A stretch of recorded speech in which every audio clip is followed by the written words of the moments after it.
بسم الله الرحمن الرحيم. قال الملأ الذين استكبروا من قومه لنخرجنك يا شعيب والذين آمنوا معك من قريتنا أو لتعودن في ملتنا.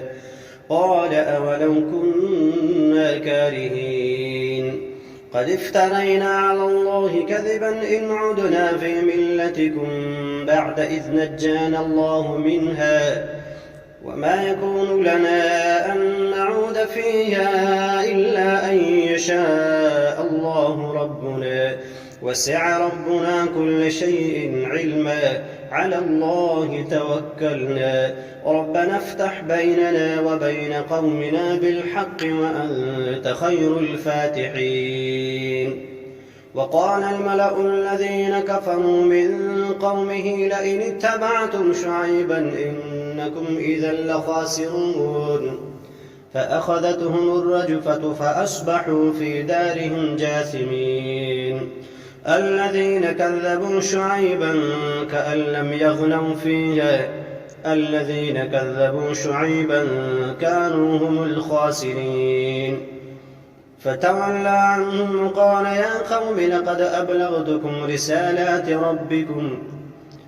رسالات ربي ونصحت لكم فكيف آسى على قوم كافرين.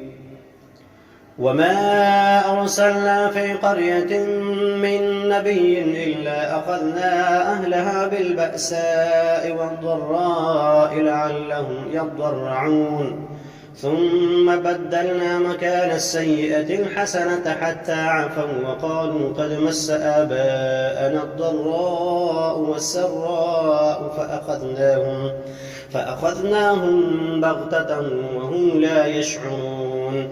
ولو أن أهل القرى آمنوا واتقوا لفتحنا عليهم بركات من السماء والأرض ولكن كذبوا فأخذناهم بما كانوا يكسبون.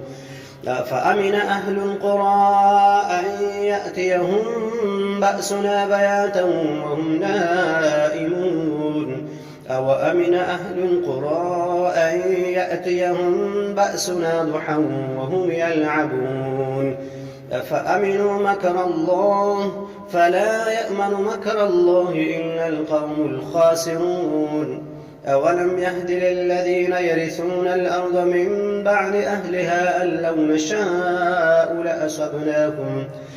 لو نشاء أصبناهم بذنوبهم ونطبع على قلوبهم فهم لا يسمعون.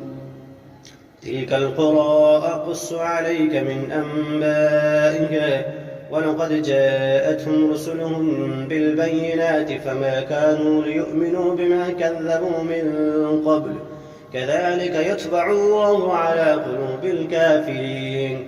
وما وجدنا لأكثرهم من عهد وإن وجدنا أكثرهم لفاسقين.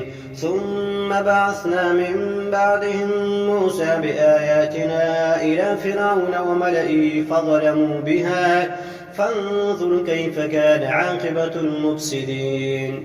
وقال موسى يا فرعون إني رسول من رب العالمين حقيق على ألا أقول على الله إلا الحق قد جئتكم ببينة من ربكم فأرسل معي بني إسرائيل. قال إن كنت جئت بآية فأت بها إن كنت من الصادقين. فألقى عصاه فإذا هي ثعبان مبين ونزع يده فإذا هي بيضاء للناظرين.